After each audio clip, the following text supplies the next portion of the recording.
Good evening, folks. It is 10:25 p.m. Eastern Time, and you'll have to bear with me a little bit. I have dragged myself out of bed at the magnitude 7.5 earthquake alert in Papua New Guinea, and we're just going to go through some of what I'm going through right now. I'm going to share my screen with you guys, and let's just get right down to it here. Okay, so what we have is what the USGS is now calling a 7.4 magnitude earthquake striking Papua New Guinea, followed just a little bit later, only about 10 minutes later, by what they're calling a 5.9. If you look at the all quakes list right here that I'll pull up, sorry, that was a little too big. The all quakes list, you can see that 7.4, 7.5, either one is really fair for that event. Readings kind of a bit all over the place for the aftershock. However, these two ones with the M right there, those are manual readings. That means a human did that. And of course, the page will update on me. Both humans that have looked at this event say 5.9. So I guess it is what it is. Looks like we're starting to get readings of another aftershock there. This region, of course, has had quite the 2015 thus far. In this area, they've taken a number of these significant quakes, including two large 6-pointers fairly recently. They also took the 7.5 towards the end of March in this same location as well. So this area has been active a fair bit already, and of course active again tonight. Now, we're over here at the Pacific Tsunami Warning Center, and I'm going to make sure I've got the most updated information. Originally, they said in these updates, they said that there could be tsunamis within 300 kilometers if you are on a coastline, and they are going to confirm that here. I hope you guys can read this. This is about as big as I can really make it. Based on all available data, hazardous tsunami waves are forecast for some coasts. Tsunami waves reaching 0.3 to 1 meters above the tide level are possible for some coasts of Papua New Guinea. Now, that doesn't sound like a lot. We're literally talking about 1 to about 3.5 feet, which really doesn't sound like a lot unless it's really a low-lying area and it's a higher tide.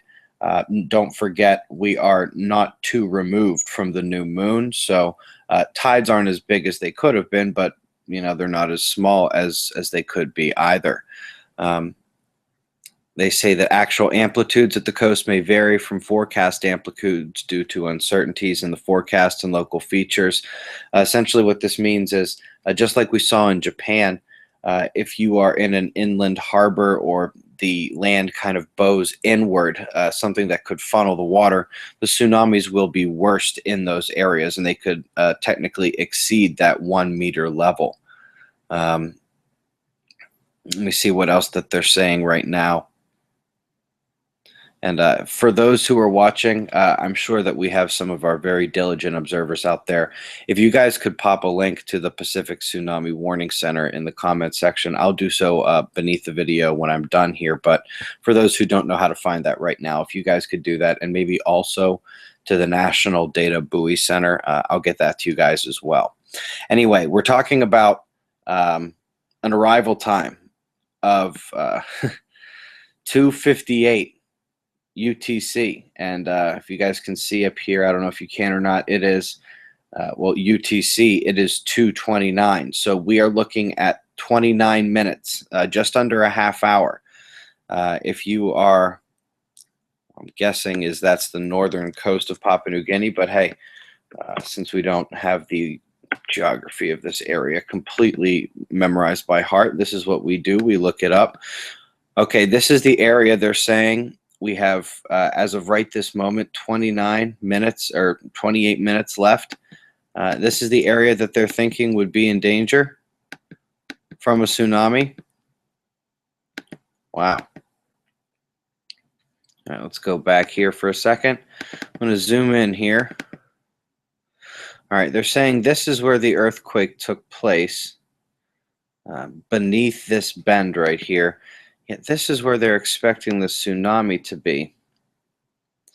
That's interesting. We're over here at the buoys, and I have noticed a couple in event mode already. We'll see if there is anything updated to this. Not much. I did see these already, but none of these are actually too worrisome at the moment. This is showing literally just centimeters. This one showing just centimeters again. And the same for this one, barely even a centimeter. But what is interesting is the red lines, which I'm not sure if you guys can see that there, little red line. That would be the short-term quick variability that you might see with a tsunami, the red line. But the green line is a deviation from normal.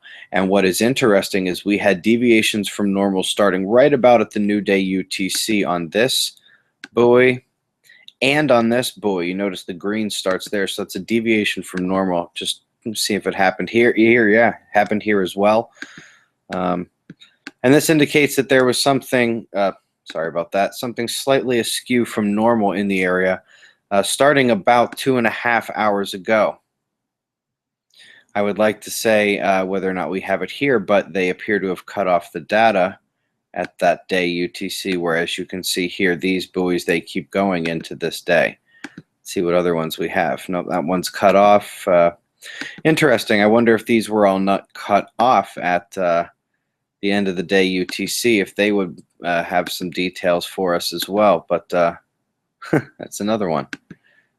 If you'll excuse me for just 1 second, I'm going to see if they are letting any buoys give us data from today besides those three.